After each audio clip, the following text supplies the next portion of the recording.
Pemirsa, 9 tersangka kasus suap barang dan jasa serta lelang jabatan termasuk Wali Kota Bekasi Rahmat Effendi ditahan di rumah tahanan berbeda.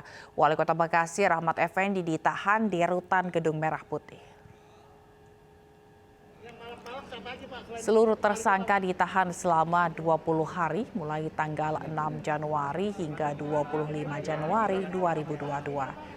Wali Kota Bekasi Rahmat Effendi bersama 8 lainnya jadi tersangka kasus suap barang dan jasa serta lelang jabatan di lingkungan Pemkot Bekasi tahun 2022. Kasus bermula dari laporan masyarakat bahwa ada penyerahan uang dari Sekretaris Dinas Penanaman Modal dan PTSP Kota Bekasi MB kepada Wali Kota.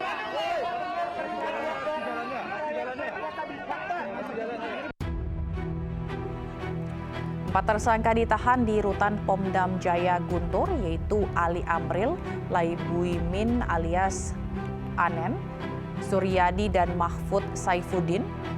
Sementara Rahmat Effendi dan Wahyudin ditahan di rutan Gedung Merah Putih selama 20 hari ke depan. 3 tersangka lainnya juga ditahan di rutan KPK, namun pada Kafling C1.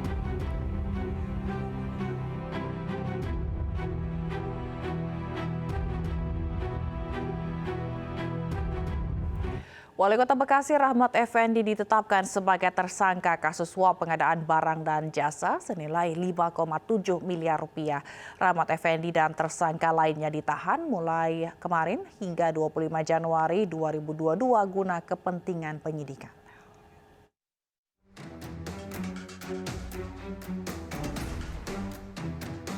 Komisi Pemberantasan Korupsi menetapkan Wali Kota Bekasi Rahmat Effendi sebagai tersangka suap pengadaan barang dan jasa serta lelang jabatan di lingkungan Pemkot Bekasi.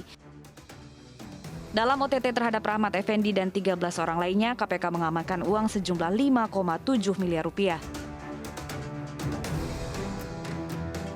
Hari ini Kamis tanggal 6 Januari 2022, tim KPK kembali mengamankan 2 orang atas nama WY dan LBM. Beserta bukti uang ratusan juta dalam bentuk rupiah. Seluruh bukti uang yang telah disita oleh KPK kurang lebih 3 miliar rupiah dan buku rekening bank dengan saldo sekira 2 miliar rupiah. Setelah penangkapan Wali Kota Bekasi Rahmat Effendi, ruang dinas di Gedung Utama Pemerintah Kota Bekasi disegel KPK.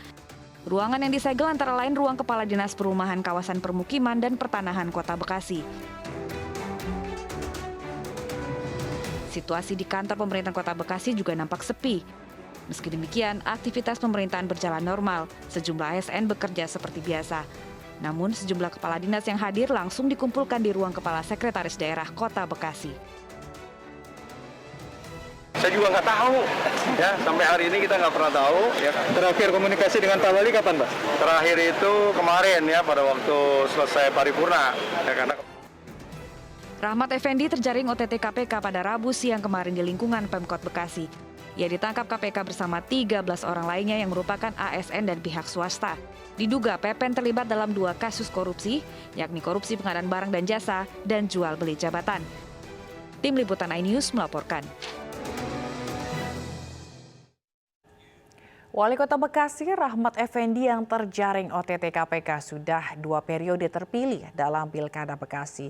Menariknya ketika menjabat Wakil Wali Kota, Rahmat Effendi pernah menggantikan partnernya, Wali Kota Mokhtar Muhammad yang juga tersandung korupsi.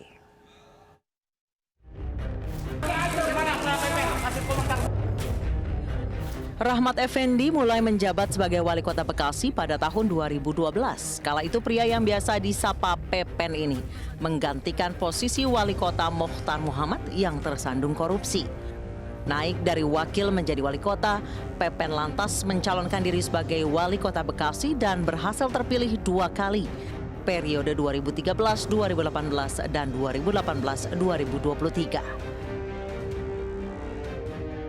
Ironisnya, menggantikan rekannya yang tersandung korupsi, justru kini Pepen yang terjerat. Padahal selama menjabat orang nomor 1 di Bekasi, politikus Partai Golkar ini banyak mengantongi sejumlah penghargaan. Di antaranya Piagam sebagai tokoh yang dinilai berperan tinggi dalam melindungi hak kebebasan beragama di Bekasi dari Komnas HAM.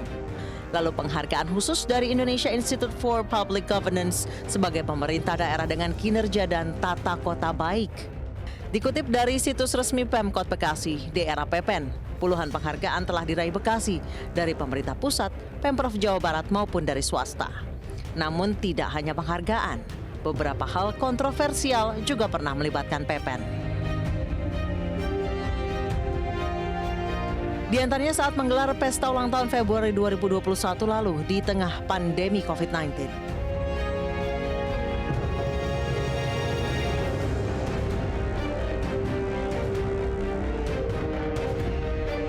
Lalu yang terbaru, anggaran karangan bunga senilai 1,1 miliar rupiah dalam APBD 2022 yang menjadi sorotan publik.